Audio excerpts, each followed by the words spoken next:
Hey, welcome back to Robinson Actual. Today we're going to put 1,000 rounds down an AR-15 that was manufactured by a brand new manufacturer that's actually local to me. That's Sigwo Arms out of Springfield, Missouri. You can visit their storefront on Commercial Street, downtown Springfield.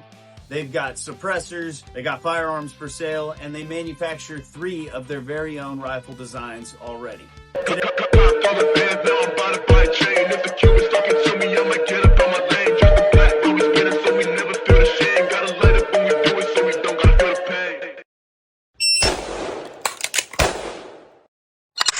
Today we're going to take out their base model AR-15. It's the SIC-15 Mk2, and he's asked me to report back on the performance. Now this video is brought to you in collaboration with Sigwo Arms, but I paid for my rifle, the Cerakote job on it, and all the ammo we're putting through it. Now we all know a single 1,000 round test on a rifle isn't enough to determine if it's good to go or not. But maybe if you can see that it at least performs well in that level of a test, maybe it'd be worth your time to pick one up and see if it works for you. The only way to find out if a brand and a model is good to go is if people actually run them. One reason I've got faith in Sigwo Arms is because they like to make changes. They want to hear some feedback and they will make changes accordingly. The original SIC-15 Mk2 came with the threaded ambi selector switch, so it had an Allen screw on both sides. But when everything gets really hot and you're actuating the selector switch all day, those things like to back out. I just mentioned that to the owner and they ended up changing over to an ambidextrous radian Talon selector switch.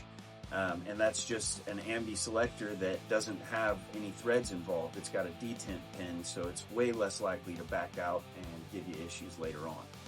So I'm really looking forward to putting some miles on this rifle and seeing what it can really do, and then reporting back to them and seeing what they can do to improve it and possibly even just crank up production as it is. I'll give you a quick rundown on some materials and parts used in these AR-15s. So what we've got here is a Sigwo factory-mated receiver set out of 7075 T6 aluminum. I got the 10.5-inch medium taper barrel with a CMMG Banshee rail. It comes right out of the box with B5 furniture, and in a pistol configuration, you get the SBA-5 brace.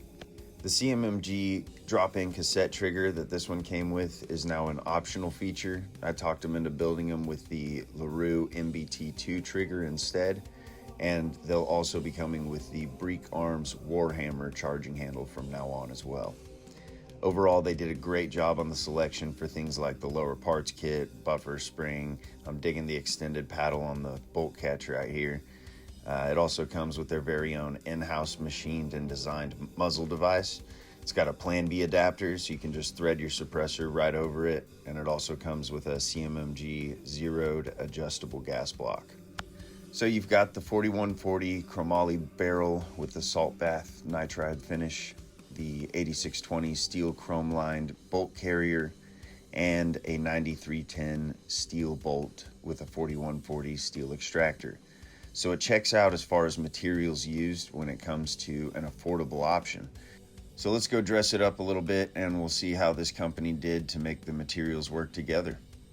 So I've already got the Difrico Kung Fu grip, the SBA-5 brace, and the Difrico Tiger Claw angled foregrip.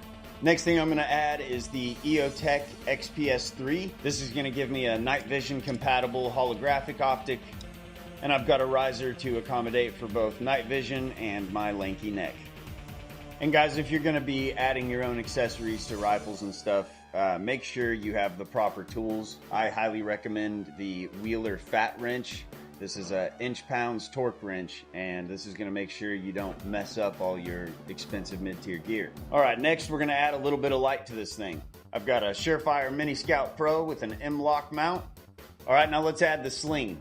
I've got a Blue Force Gear padded Vickers sling. I really like these slings.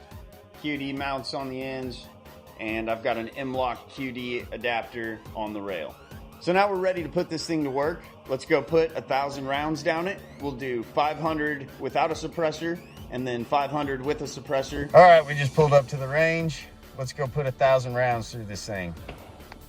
First things first, let's get this thing on target. So naturally, after I got it centered, I forgot I was supposed to be recording this thing and documenting it, and just put the rest of the mag down the middle as fast as I could. But let's do a little forensic analysis here. So my first shot out of the bore sight landed here, and then I made a slight adjustment and it landed here.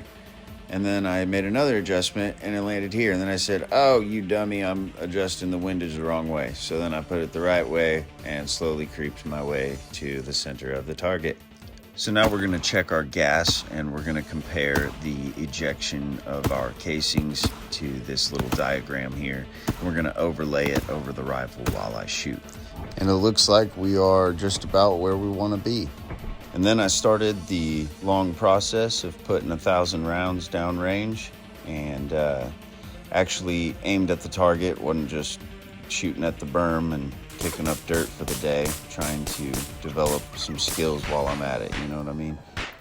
But it didn't take long for the brass monkeys to find me and join in the fun. Brass monkey, that funky monkey. Brass monkey, chunky, that funky monkey. Other people at the range were checking out the cool paint job that I got, the Cerakote right from Siguo, and they wanted to, ask some questions about the rifles.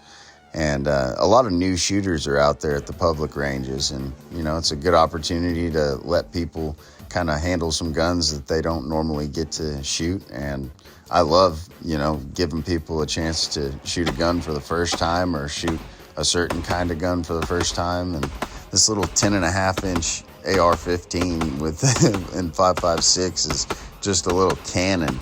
And the average Joe absolutely gets a kick out of the fireballs that come out of it. And I love their reaction to it, honestly. 10.5-inch 5.56. Thank you so much. Yeah, no problem. So after I got through the initial 200-300 round break-in period, I like to call it, I try to give these things a fighting chance, so I don't just straight mag dump everything I can, get it as hot as possible right out of the gates.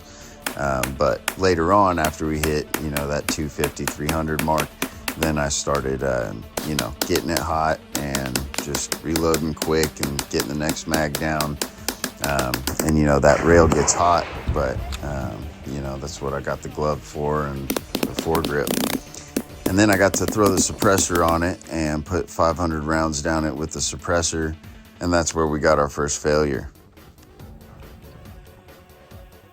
Got a fail to feed.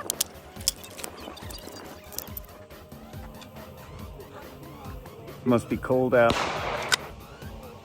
All three of the failures that I had were out of that same beat up USGI mag. So I'm gonna go ahead and write that failure off on the mag itself having a fault.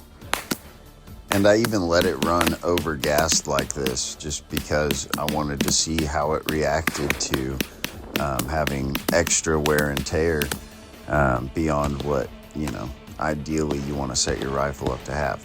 Now, I could have adjusted the gas block, obviously, but I was like, man, the thing's already hot and I don't want to get the tool out and pull the can off and adjust it. I'm just going to run it and see how it reacts to it.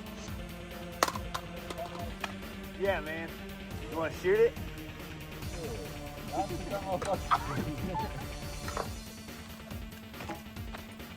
Just gonna get, yeah, there you go. All right, I'll let it rip. There you go.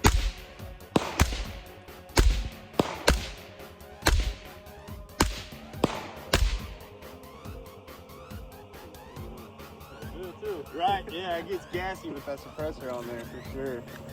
I like that. Yeah. And like I said, always love giving people the chance to shoot guns when they're showing interest in them.